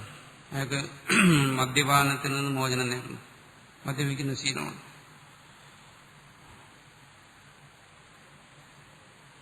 അപ്പോൾ മദ്യപിക്കരുതെന്ന് പറഞ്ഞു കഴിഞ്ഞാൽ സാധ്യമല്ല. അല്ലെങ്കിൽ ഒരാൾക്ക് മാംസഭക്ഷണം അതിന് പിന്തിരിയാൻ കഴിയുന്നില്ല. ഗുരുവിന്റെ അടുത്ത് ചെന്നു, എനിക്കിതിൽ നിന്ന് മോചനം നേടണമെന്നാണ് ആഗ്രഹിക്കുന്നത്, പക്ഷെ കഴിയുന്നില്ല. സ്വാഭാവികമായിട്ടും അയാൾക്ക് കൊടുക്കുന്ന ഉപദേശം എന്തായിരിക്കും? സാധാരണഗതിയിൽ ആ ഒരു കാര്യം ചെയ്തോ, വെളുത്ത വാവിന്റെ എന്ന ഒരു കുപ്പി മദ്യം വാങ്ങി ശിവക്ഷേത്രത്തിൽ കൊണ്ടുപോയി പൂജിച്ച് മുറിക്കകത്തിരുന്ന് ആരും കാണാൻ നീ കഴിച്ചോ എന്ന് പറഞ്ഞാൽ ബാക്കിയുള്ള ദിവസങ്ങളിൽ എങ്കിലും ഇവനിത് ഒഴിവാക്കുമല്ലോ. അതിന്റെ അർത്ഥം അങ്ങനെ ഒരിടത്ത് ഗുരു പറഞ്ഞിട്ടുള്ളതുകൊണ്ട് മദ്യം നിഷേധിച്ചിട്ടുള്ള കാര്യമല്ല, ഇങ്ങനെ ഒരു ശിഷ്യനോട് ഉപദേശിച്ചിട്ടുണ്ട് എന്ന് പറഞ്ഞ് ബാക്കിയുള്ളവർക്ക് സ്വീകരിക്കാൻ വേണ്ടിയിട്ടല്ല. വേദത്തിൽ പറയുന്ന മാംസഭക്ഷണത്തെക്കുറിച്ച്, മാംസം കഴിച്ചേ തീരുവാൻ. അങ്ങനെ കഴിക്കണമെന്ന് നിർബന്ധമുണ്ടെങ്കിൽ ഒരു ശകലം മാംസം പൂജിച്ചിട്ട് കഴിച്ചോ എന്ന് പറയുന്നുണ്ട്. യാഗത്തിൽ ചില ഭാഗങ്ങളിൽ മാംസഭക്ഷണം അനുവദിച്ചിരിക്കുന്നു പറയുന്നു. പക്ഷേ അന്യത്ര അദ്വരെ യാഗം ഒഴികെയുള്ള സ്ഥലങ്ങളിൽ വേറെ ഒരു സ്ഥലത്ത് നീ മാംസം ഭക്ഷിക്കരുത്. ഇത്തരം വിധികളെ കുറിച്ച് മീമാംസയിൽ ചർച്ചയുണ്ട്. ഈ നിയമവിധിയാണോ, അതേ പരിസംഖ്യാവിധിയാണോ, അപൂർവ വിധിയാണോ, ഇങ്ങനെ പലതരത്തിലുള്ള വിധികളെ കുറിച്ച് ചർച്ച വരുമ്പോൾ ഇത്തരം കാര്യങ്ങളെക്കുറിച്ച് ചർച്ച ചെയ്യും. അപ്പോൾ അവിടെ നിർണ്ണയിക്കുന്ന എന്താണ്? ഇത് വാസ്തവത്തിൽ മാംസഭക്ഷണത്തിൽ പ്രേരണയല്ല അതൊരിക്കലും. മറിച്ച് മറ്റുള്ള സമയങ്ങളിൽ എങ്കിലും അവനെ മാംസഭക്ഷണത്തിൽ നിന്ന് ഒഴിവാക്കുക, മദ്യപാനത്തിൽ നിന്ന് ഒഴിവാക്കുക. എന്നിട്ടതിനെ ഒരു പ്രത്യേക സ്ഥലത്തേക്ക് മാത്രം അതിനെ, എന്നിട്ട് ക്രമേണ അതിൽ നിന്നും അവനെ പിന്നെ അവന് സ്വയം തന്നെ തോന്നും, ഇങ്ങനെ ഒരു മാസത്തിൽ ഒരു ദിവസം ഇങ്ങനെ ചെയ്യുന്നത് ഇതിപ്പോൾ എനിക്ക് വേണ്ടി വന്നാൽ ഇത് ഒഴിവാക്കാമല്ലോ, അവനത് ഒഴിവാകും. അത്തരത്തിലുള്ള ഒരു ഉപദേശമാണ് ഇവിടെ പറഞ്ഞത്. മരിച്ചു കഴിഞ്ഞാൽ നിനക്ക് സ്വർഗം കിട്ടും, ജീവിച്ച രാജ്യം കിട്ടും. ഇത് കർമ്മയോഗമല്ല. അങ്ങനെയെങ്കിലും നീ യുദ്ധം ചെയ്യുക. ആദ്യം കർമ്മത്തിന് തയ്യാറാകണം, അത് കഴിഞ്ഞിട്ട് പിന്നെ കർമ്മയോഗം. കർമ്മത്തിന് തയ്യാറാകാത്ത ഒരുവനെ ഇങ്ങനെ കർമ്മയോഗത്തിൽ കൊണ്ടുവരും. അപ്പോൾ കർമ്മത്തിൽ തയ്യാറാകാൻ വേണ്ടി അവനെ കർമ്മത്തെ പ്രരോചനം ഒന്നിച്ച് കൊതിപ്പിക്കുകയാണ്. അതിലൊരു ആഗ്രഹത്തെ ഉണ്ടാക്കുകയാണ്. കർമ്മത്തിലേക്ക് വരട്ടെ, വന്നതിന് ശേഷം പിന്നെ കർമ്മയോഗത്തിലേക്ക് നീക്കാം എന്നുള്ള ഉദ്ദേശത്തോടു കൂടി. അതുകൊണ്ടാണ് ഇവിടെ പറഞ്ഞത്. ഇങ്ങനെ ഇവിടെ ഈ പറഞ്ഞ കാര്യങ്ങൾ സാന്ദർഭികമായി പറഞ്ഞാണ്. ഇനി ആ ശ്ലോകത്തിലേക്ക് നോക്കുക.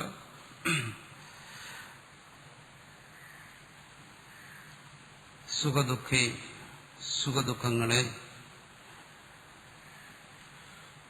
സമയകൃത്വ സമമാക്കിയിട്ട് രാഗദ്വേഷങ്ങൾ അവയിലുണ്ടാക്കാതെ ലാഭാലാഭോ ലാഭനഷ്ടങ്ങളെ സമയകൃത്വ സമമാക്കിയിട്ട് ജയാജയോ ജയപരാജയങ്ങളെ സമമാക്കിയിട്ട് തതഃ എന്നിട്ട് യുദ്ധായ യുജ്യസ്വ നീ യുദ്ധത്തിനൊരുമ്പെടൂ. ഏവം ഇങ്ങനെ ആയാൽ പാപം ന അവാപ്സ്യസി നിന്നെ പ്രാപിക്കില്ല, നിന്നെ പാപം ബാധിക്കില്ല എന്നാണ്. സുഖ ദുഃഖേ സമേ കൃത്വാ ലാഭാലാഭോ ജയാജയോ തതോ യുദ്ധായ യുജ്യസ്വ നൈവം പാപമവാപ്സ്യസി യേഷാ തേ വിഹിതാ സാംഖ്യേ ബുദ്ധിർയോഗേത്യുമാം ശൃണു ബുദ്ധ്യാ യുക്തോ യയാ പാർത്ഥ കർമ്മബന്ധം പ്രഹാസ്യസി.